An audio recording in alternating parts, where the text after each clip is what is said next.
Ustedes saben la serie que empezamos hace 8 días, ¿cierto? Empezamos una nueva serie en el en el libro de Gálatas, que se llama ¿cómo esta serie?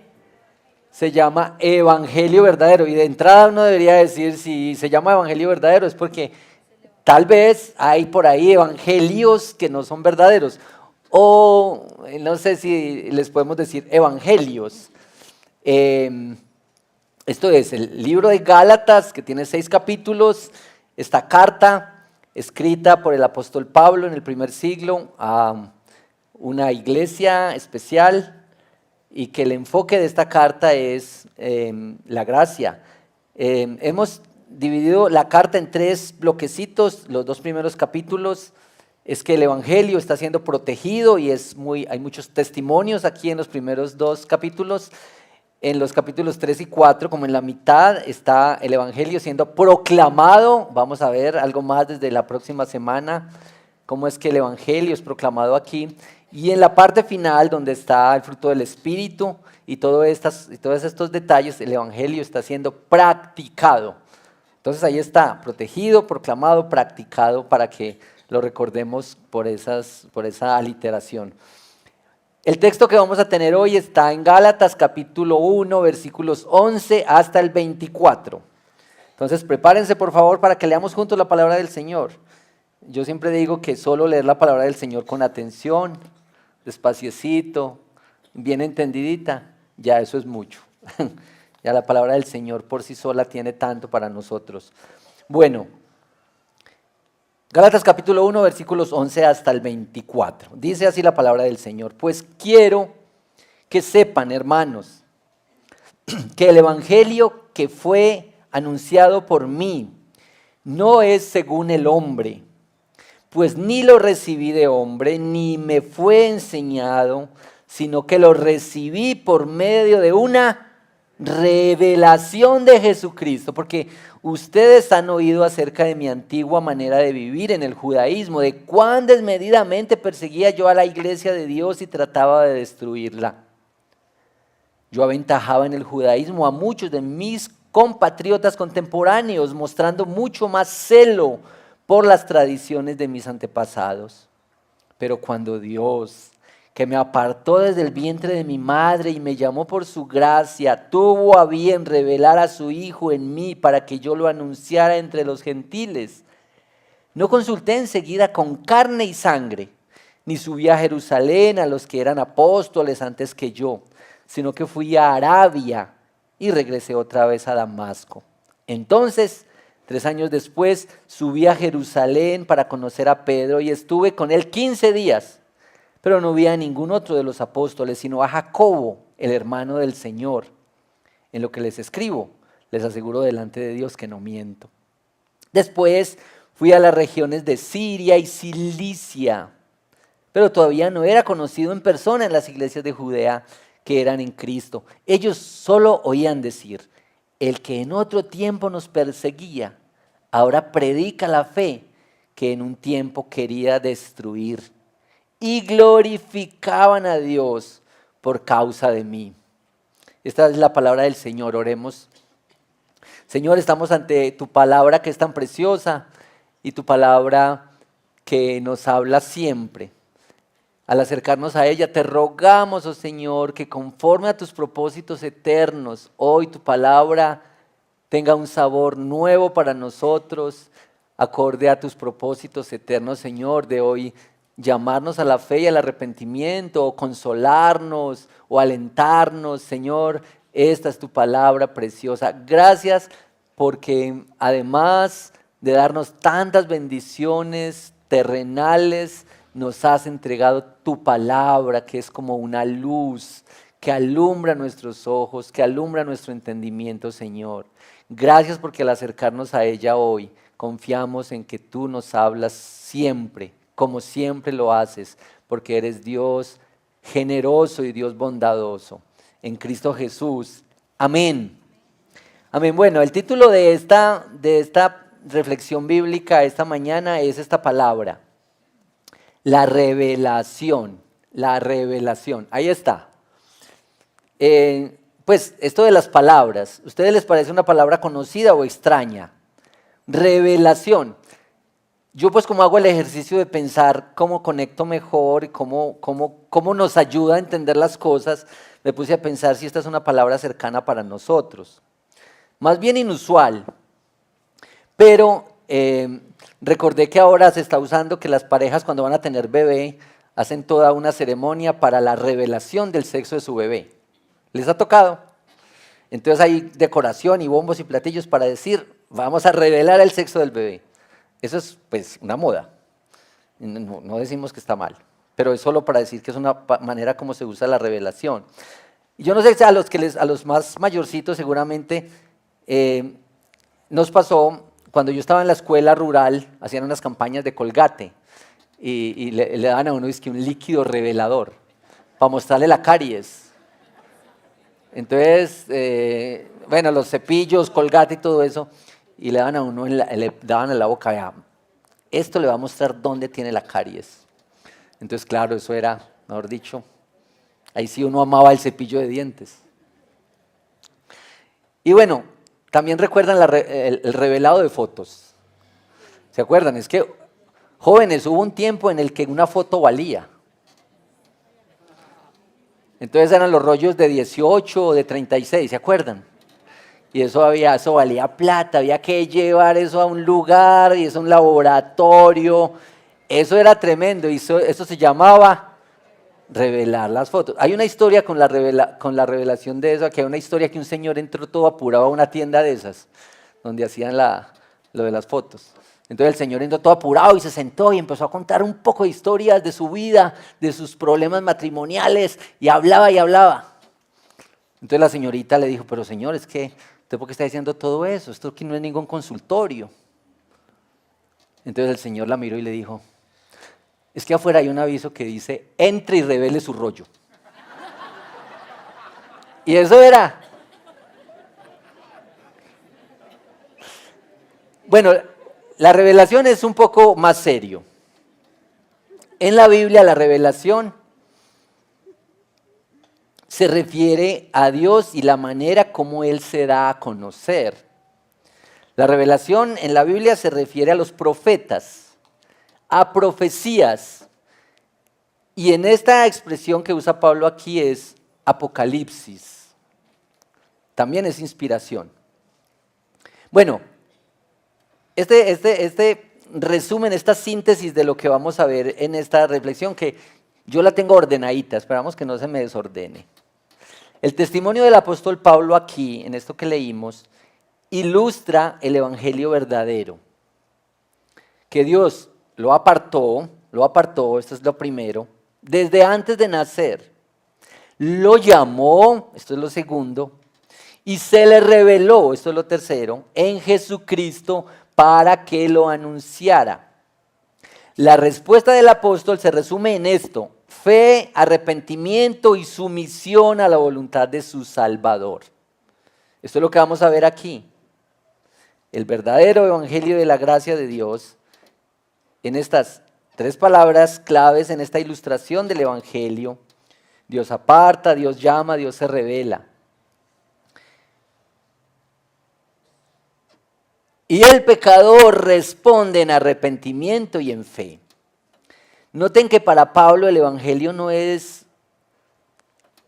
un mensaje en esencia ni una idea, sino que Pablo dice que el evangelio es una persona. Versículo 16 dice que Dios tuvo a bien revelar a su Hijo en mí. Así es que el evangelio, tal como Pablo lo describe y lo ve, es una persona. Bueno, aquí están pues los tres punticos. Número 1, Dios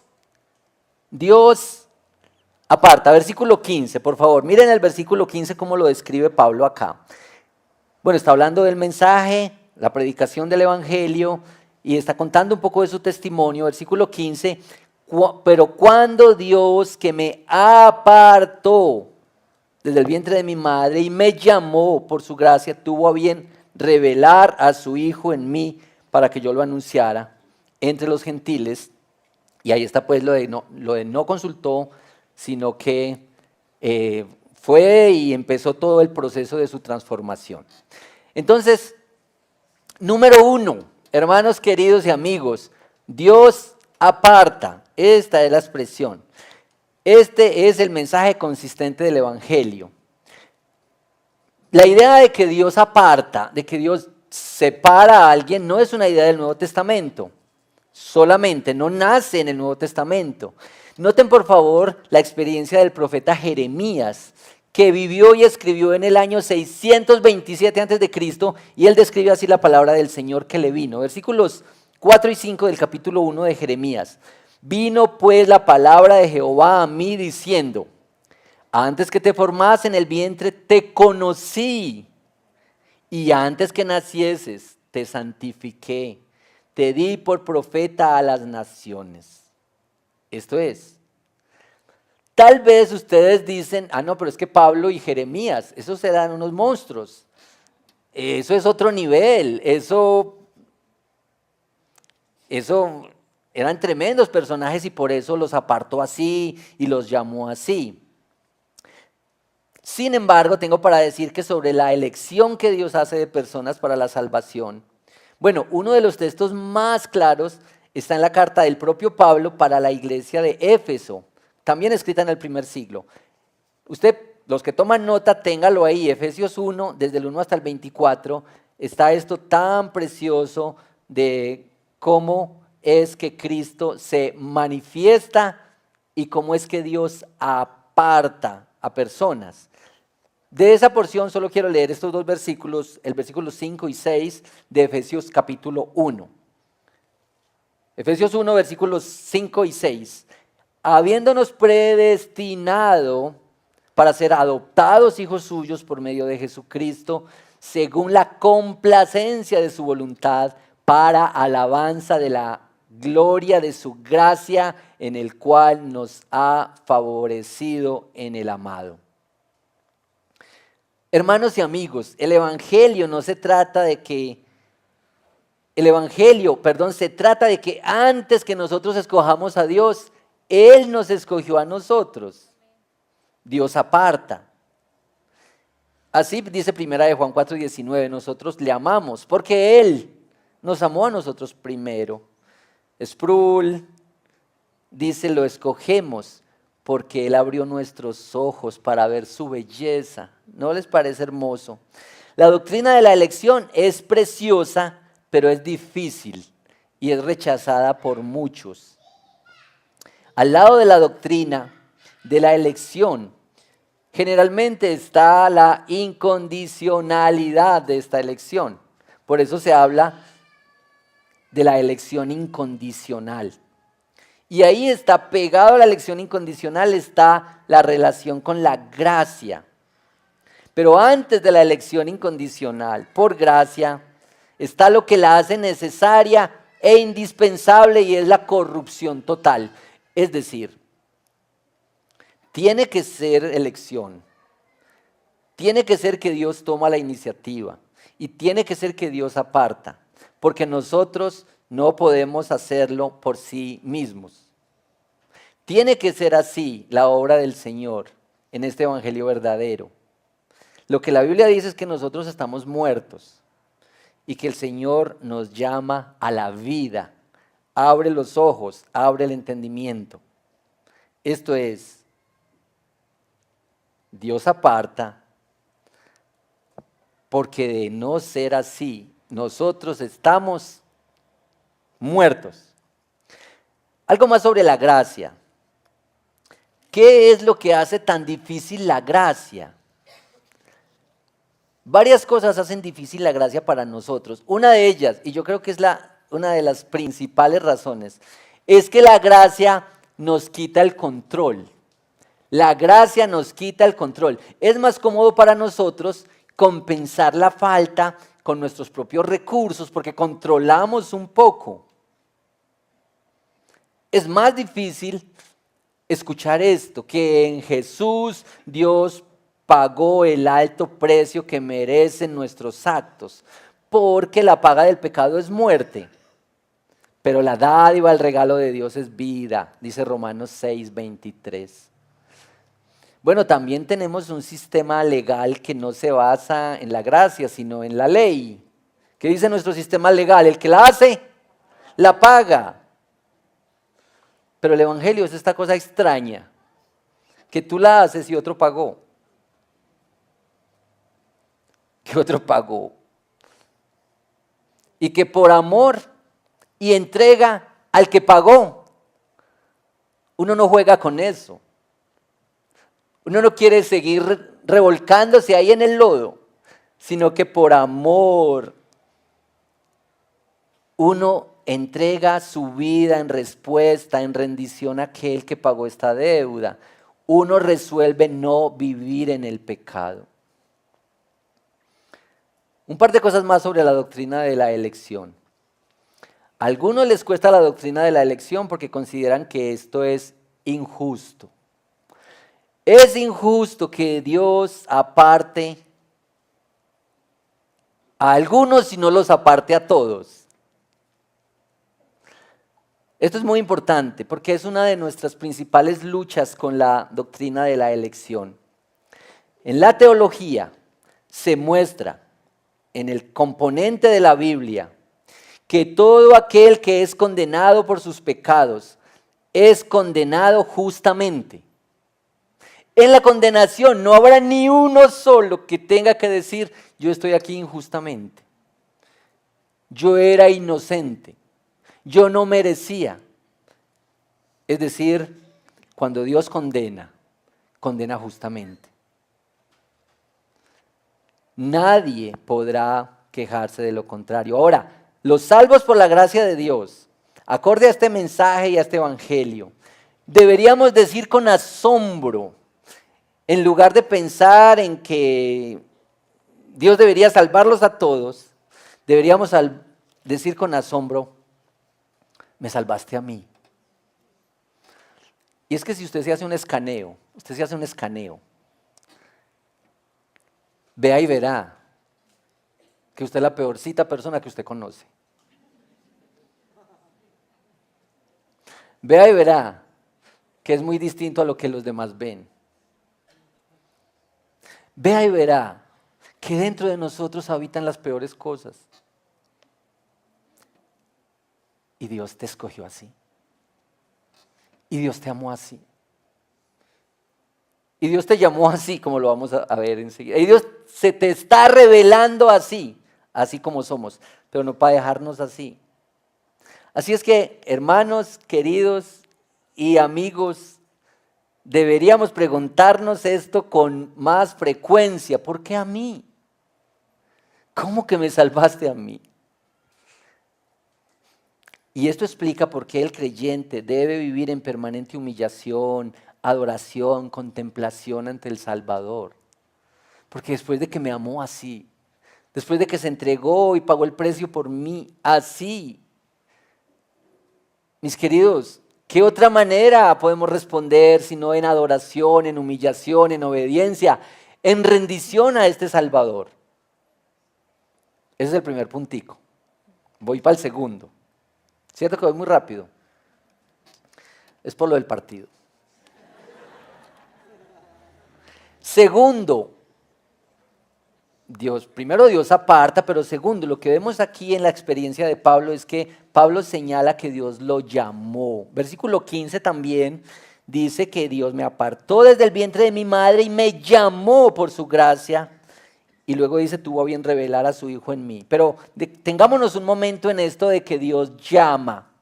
A menudo el llamado y la revelación, estas dos cosas de las que voy a hablar enseguida, ocurren simultáneamente, pero no siempre es así. En Efesios 1:4, Pablo está señalando también a los efesios esto sobre el llamado. Hay un solo cuerpo, un solo espíritu, así como también ustedes fueron llamados en una misma esperanza de su vocación. Un solo Señor, una sola fe, un solo bautismo, un solo Dios y Padre de todos, que está sobre todos, por todos y en todos. Yo creo que este llamado de Dios va también con una doctrina preciosa que se ha predicado, que es la doctrina de la gracia irresistible. Con el llamado surgen preguntas como esta: ¿cómo y a quién llama? ¿Cómo es este llamado y a quién llama Dios?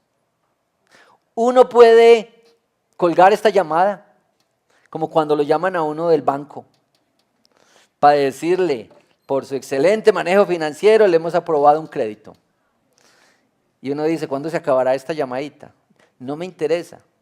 Y yo tengo que reconocer que a veces he sido muy groserito con los bancos cuando me llaman a eso. Perdón si alguno de ustedes trabaja en eso.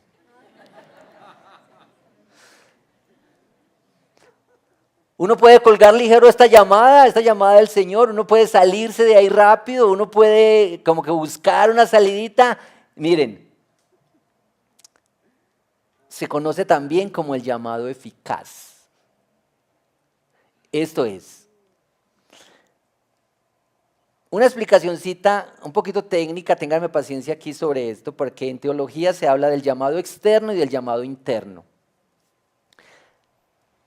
Algunos autores, como Darron Miller, en un texto que se llama Vida, Trabajo y Vocación, dice que el primer llamado es un llamado para toda la creación, para todos los hombres y mujeres que han existido, van a existir, incluso si no aceptan la fe cristiana, que hay un mandato creacional. Esto se le conoce con estos términos, mandato creacional, que toda persona está llamada a cultivar la creación, a producir en algo con lo que Dios le dio, a hacer industrias, a servir en los escenarios de educación, en todo lo que hay, que todos estamos llamados, todos tenemos ese llamado. Eso, digamos, se desprende mucho del llamado que hace Génesis a puestos para cultivar y cuidar la creación. Este llamado general se da por la revelación general de Dios y también por la gracia común. Esto es. Pero el segundo punto de este llamado es un llamado interno. Un llamado interno. Que no necesariamente es un llamado al ministerio a tiempo completo. No necesariamente el llamado interno se refiere a eso. Lo que ocurrió en este llamado a Pablo y lo que ocurre es esto, que el Espíritu Santo vino para regenerar el alma, que el Espíritu Santo vino rompiendo el yugo del pecado y del mal, que abre los ojos al entendimiento. En Hechos 9 está relatado el testimonio de Pablo y qué es lo que pasó con él. Él iba allá persiguiendo a los cristianos y pasó este llamado. Este llamado no se puede resistir. Nadie se puede escapar de este llamado.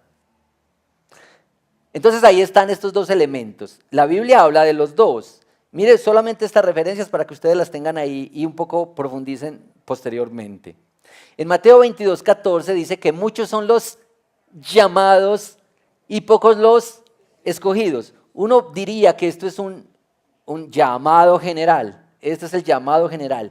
Pero Hechos 16, versículos 13 y 14 ilustra la manera como luce un llamado interno y eficaz. Mire bien porque de pronto a usted le está pasando esto.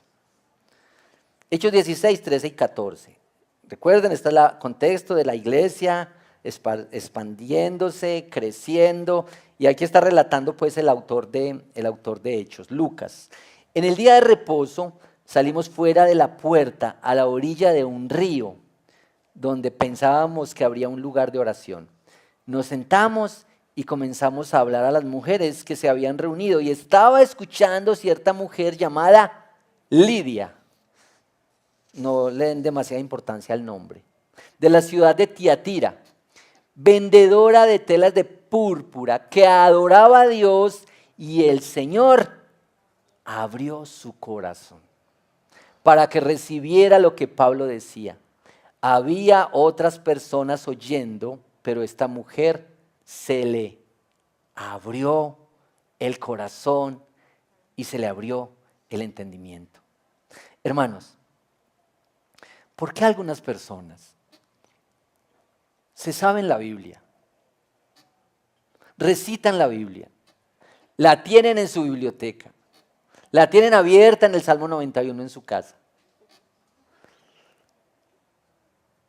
y no hay un destello del Evangelio en su vida? y no hay una luz en su vida, no hay una confrontación de esa palabra en su propia vida. Esto es que Dios es el que abre el entendimiento y el corazón. Pablo dice en 2 Corintios 4, del versículos 4 al 6, que el Dios de este mundo ha cegado el entendimiento. Así es que Dios tiene que llamar a la luz, Dios tiene que llamar a la vida. Abrir la palabra del Señor y entender que el Señor le dice algo a uno es un milagro del Evangelio y de la fe. Escuchar una predicación y que el Señor le dijo algo a uno y eso empezó a tener unos efectos en la vida, eso es el milagro de la fe y del Evangelio que Dios está llamando. Y bueno, una pregunta a estas alturas de esta predicación: ¿cómo te está llamando Dios a ti? ¿Qué recursos está usando el Señor para llamarte? Tal vez las circunstancias, tal vez las relaciones, tal vez una condición de vida, tal vez un ciclo vital, tal vez los niños en la casa o los adolescentes o los adultos mayores. ¿Qué cosas, qué recursos usa el Señor para llamar, para hacer como campanazos de alerta, para decir, esto es un llamado? Mire cómo dice el Salmo: si oyeres hoy su voz, no endurezcáis vuestro corazón. Él llama y se revela y se muestra. Entonces de una vez llegué al tercer punto. Miren pues cómo voy de rápido. Tercer punto: Dios se revela. Versículos 12 y 16 de la porción que leímos, la revelación está mencionada doblemente en esta porción. El versículo 12 dice: este evangelio no lo recibí de hombre ni me fue enseñado, sino que lo recibí por medio de una revelación de Jesucristo. Versículo 16, que tuvo a bien revelar a su Hijo en mí para que yo lo anunciara entre los gentiles. Esto es revelación. Esta palabra que se usa aquí es la misma que se usa en Mateo 16, 17, cuando Pedro hace esta famosa confesión que parte el ministerio de Jesús. Jesús les preguntó a los discípulos: ¿quiénes dicen la gente que soy yo? Y todos empezaron a decir, unos dicen que eres Elías, algunos de los profetas, y Pedro llegó a esta definición. Después de que Jesús les dice: ¿y ustedes quién dicen que soy yo? Y Pedro dijo: tú eres el Cristo, el Hijo del Dios viviente. Y Jesús le dice que esto le llegó mediante la revelación. Hermanos, nosotros necesitamos ver una revelación para poder descubrir, para poder ver con claridad a este Cristo. No nos llega con mucho estudio, aunque ayuda. No nos llega con muchas reuniones, ni con estar mucho en el culto, aunque esto es precioso. Este es un milagro que el Señor quita el velo de nuestros ojos y nosotros podemos contemplarlo mejor a Él.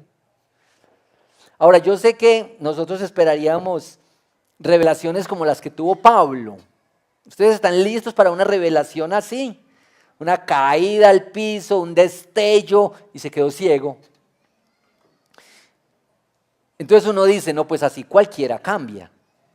Con un encuentro de esos, cualquiera cambia. Mis queridos, Dios se está revelando hoy. Dios se está revelando hoy. Se ha explicado que Dios se revela de tres maneras. ¿Sí? Número 1, Dios se revela por medio de la creación, como dice Romanos 1. Todo el capítulo, bueno, una porción desde el 15, habla de cómo es la revelación de Dios por medio de la creación, del diseño inteligente de la creación.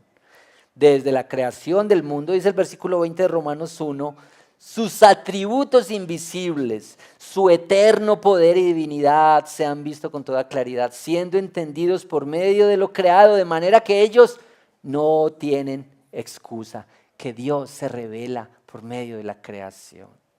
Y usted puede pensar en cualquier cosita de la creación que a usted le llama la atención. Los árboles o los animales, el ecosistema, cómo funciona el asunto, la concepción de un bebé. Cómo esto, detrás de esto hay un gran arquitecto, un diseñador. Lo que Pablo está diciendo es que esto es parte de la revelación de Dios, pero también es claro que Él se ha revelado en Cristo. Y esto es lo que le pasó a Pablo. Cristo.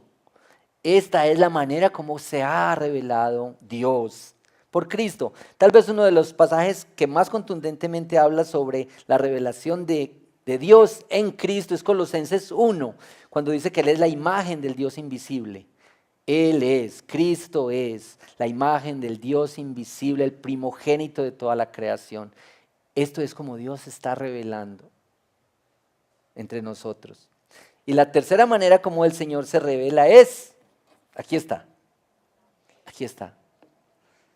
su palabra. Así es que, hermanos, imagínense descubrir a Dios, viéndolo aquí, viendo a Dios en la palabra. Por eso es que queremos amar la palabra y cantar la palabra y estudiarla en semana y ponerla en los devocionales y en las conversaciones, porque es la manera como Dios se está dando a conocer, se ha revelado a nosotros. Así es que la palabra del Señor no es un accesorio para nosotros, no es como algo más, es como Dios se ha dado a conocer. Así es que, hermanos, aumentemos nuestro interés y nuestro ánimo y nuestro amor por la palabra de Dios para ver cómo Él se está revelando para nosotros. Yo creo que nosotros tenemos que hacer una advertencia aquí.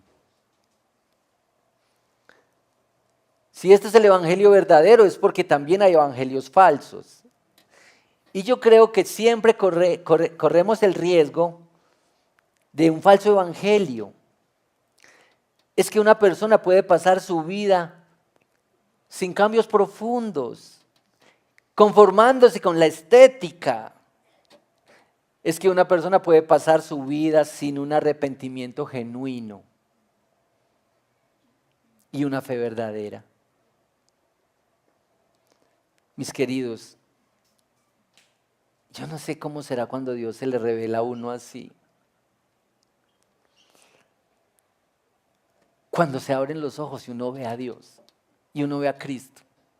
Y uno dice, este Cristo, esta palabra, este evangelio es para mí, es por mí, tiene que ver conmigo. Yo creo que nada es igual cuando eso ocurre. Porque yo sé que nosotros, digamos, por la costumbre, tenemos unas prácticas. Pero hermanos, la revelación de Dios, que uno abrió la Biblia y ocurrió algo extraordinario en la vida de uno. Que uno escuchó la predicación y algo como que una venda que había en los ojos fue quitada. Que uno escucha, hermanos, escucha testimonios, que uno experimenta a Cristo en su propia vida. Esto es la revelación de Cristo. Yo, hermanos, digo, nosotros deberíamos anhelar más ver así a Cristo. Ver a Cristo así. Deberíamos anhelar esto, orar por esto, rogar por esto y si se quiere llorar por esto. Señor, que yo pueda verte. Señor, que yo pueda verte. Cuando ores por alguien, por esas personas que tú amas y que están lejos, perdidas, pues aquí tienes una manera para orar. Dios, ábrele los ojos. Dios, dale la luz. Dios, muéstrate ahí. Porque nosotros a veces nuestras oraciones tienen que ver con que las personas cambien la conducta. Y eso viene después. Hermanos, tener la revelación de Cristo, que nuestros ojos, que nuestra mente sea abierta. Esto le da sentido a nuestro caminar. Esto es para el día a día de nuestra vida. Mis queridos, hace toda la diferencia en nuestra vida la revelación de Cristo. Yo creo que Pedro, cuando dijo, ¿a quién iremos, Señor?, había visto algo de esto. Yo creo que Job, cuando dice, aunque Él me matare, en Él esperaré, está hablando de esto, de ver a Cristo. Yo creo que Pablo, cuando dice, para mí el vivir es Cristo y el morir es ganancia, está hablando de esta revelación. Hermanos, cuando Cristo se nos revele un poquito más, esas cosas que te preocupan se van a ver más pequeñas.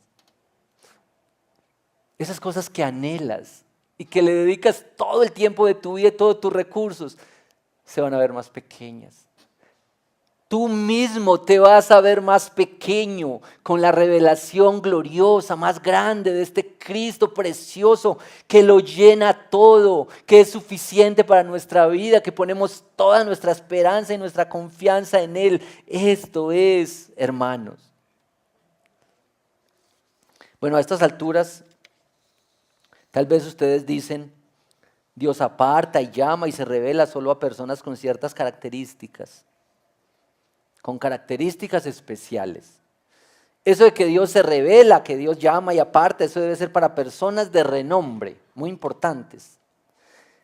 Tal vez para los pastores o los apóstoles o profetas, o tal vez para personas buena gente, no para mí. O a personas piadosas. Es que yo he sido así, es que yo he hecho esto. Nadie sabe las cosas que yo he hecho, los secretos que tengo. Es que si usted me conociera, sabría que es imposible, que soy un caso perdido. Ustedes saben cómo se veía Pablo. En 1 Corintios 15, cuando Pablo está haciendo una descripción de cómo el Señor se mostró a algunos, cómo se le reveló a algunos, Pablo se veía así. Al último de todos. 1 Corintios 15:8.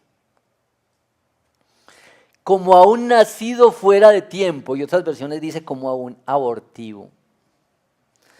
Se me apareció también a mí, porque yo soy el más insignificante de los apóstoles, que no soy digno de ser llamado apóstol, pues perseguí a la iglesia de Dios.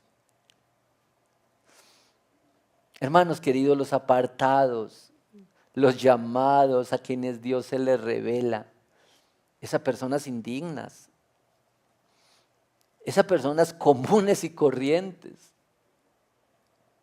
los bienaventurados que expresa Jesús en Mateo 5 en su Sermón del Monte, son los que reconocen su bancarrota, son los que han quemado sus barcas, son los que dicen, no podemos. Yo no sé si a ustedes les pasa como a mí, pero yo a veces pienso, el Señor sí será capaz de cambiarme. Yo también me siento como una causa perdida a veces. La mayoría del tiempo no me veo como un pueblo especial. Tal vez en las luchas de ustedes, en sus tentaciones, en sus fracasos, en sus caídas, al ver su pasado, al ver sus tristezas profundas ahora y lo que los abruma. Ustedes tal vez dicen, esto ni el Señor puede. Pero este Dios que amamos, al que servimos, ante quien nos congregamos para adorar, no es este mismo Dios. ¿Qué es imposible para Él? ¿Tú crees que a Dios le va a quedar grande tu corazón difícil y rebelde? Mis hermanos y mis amigos, este es el Evangelio. Incluso este es el Evangelio para los que participamos como una rutina de la vida. Este es el Evangelio para todos nosotros. Este es el llamado para todos nosotros. Hermanos, este es el Evangelio incluso para aquellos que minimizan el pecado. Porque este es nuestro problema, minimizamos el pecado. En el librito de vida centrada en el Evangelio que usamos tanto aquí, dice que nosotros minimizamos el pecado poniéndonos a la defensiva, diciendo, eso fue de los demás, fingiendo, escondiéndonos, exagerando alguna virtud, alguna cosita bonita que hay, dice, pero yo mire, echándole la culpa a los demás, o quizá restando la importancia a nuestros pecados. Para estos también es la revelación. Bueno, eso es 3 cosas. Dios aparta, Dios llama y Dios se revela en nuestra vida. Y la respuesta es muy sencillita, pero la respuesta contiene muchas cosas adentro. Nuestra respuesta es arrepentimiento y fe. Arrepentimiento y fe. Y tal vez ustedes de los que dice, yo no tengo nada de qué arrepentirme. Yo soy tan buena gente que hasta Dios debería pedirme disculpas. Para uno arrepentirse, pues tiene que ver algo de adentro de uno, tiene que verse como un pecador. Y yo les digo, mis hermanos, esto pues aquí en confianza, en confianza. Franca y amorosamente les digo esto. Algo anda mal en la fe cristiana si uno se mira y no ve el pecado. Algo anda mal en nuestra fe si te miras por dentro y no ves pecado. Quizá es que tu comparación es con alguien que está muy mal. Entonces por eso te ves muy bueno. Es decir, necesitas otro líquido revelador. Algo en nuestra fe cristiana anda mal cuando no logramos vernos como pecadores.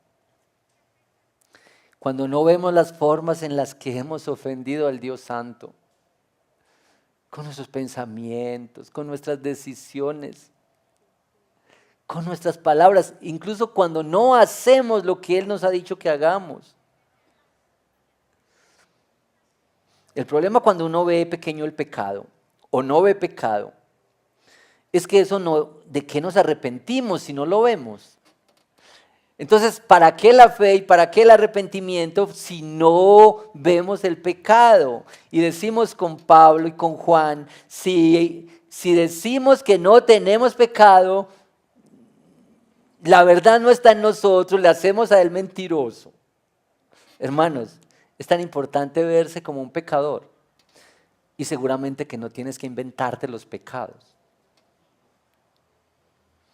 El problema mayor cuando no nos vemos como pecadores es que ¿para qué Cristo? Porque Cristo vino, vivió así, murió así, resucitó así para resolver el problema de nuestros pecados. Pero dichosos los que se ven necesitados y frágiles de este evangelio. Para los que están sin esta necesidad, los que se ven muy bien, Cristo resultaría innecesario. Con un poquito de espiritualidad es suficiente. Con tener la Biblia abierta tal vez es suficiente. Con hablar un poquito o escuchar un poquito es suficiente. Hermanos, el verdadero evangelio es la revelación de Jesucristo y nuestra respuesta es en arrepentimiento y en fe. De hecho, la fe y el arrepentimiento se convierten en inequívocas señales del evangelio en la propia vida. Hermanos, ¿usted quiere identificar a un verdadero cristiano? ¿Usted quiere saber si es un verdadero cristiano? Hermano, fe y arrepentimiento. Fe y arrepentimiento. Fe y arrepentimiento. Es decir, vengo a Cristo otra vez. Vuelvo a Cristo otra vez. Bueno, tengo este párrafo para cerrar. Fe y arrepentimiento son esta cosa extraordinaria en la que nosotros respondemos a este evangelio que contiene apartados, llamados y a quienes se les ha revelado. Bueno, aquí está. Vamos a ver si este párrafo nos ayuda aquí. Esto lo he tomado de un librito que se llama Las Salvaciones del Señor, de John Fram. La fe salvadora es una confianza personal en Cristo como aquel que asegura tanto el perdón total de nuestros pecados como la vida eterna. Ya que la fe es convertirse a Cristo, implica el arrepentimiento, que es convertirse del pecado. El arrepentimiento no es solo sentir remordimiento por el pecado, sino renunciar activamente a él. Es un compromiso de corazón para buscar la justicia. Sin arrepentimiento y fe en Cristo no hay salvación. Por lo tanto, Cristo es el único Señor y Salvador. Nuestra esperanza de vida eterna no puede basarse en nadie más. Ahí está. Bueno, esto es. Vamos a ver si tenemos un gráfico aquí, para que ustedes tengan ahí este recuerdo. Dios aparta, Dios llama, Dios se revela y regenera. Y nosotros respondemos en fe y arrepentimiento. Pero yo quiero aclarar aquí, no es que eso es una oración de fe que hiciste hace 30 años. Esto es cada día. Esto es que el evangelio nos lo predicamos cada día, nos lo recordamos cada día. Arrepentimiento y fe. Arrepentimiento y fe. Y es aquí, en este terreno de juego, de donde opera la iglesia y todos los medios de gracia. La iglesia y los demás medios de gracia, como la palabra, la oración, la comunión con los hermanos. Es para esto, es para vivir este evangelio. Este es el evangelio verdadero. Y yo espero que podamos responder a este evangelio verdadero hoy.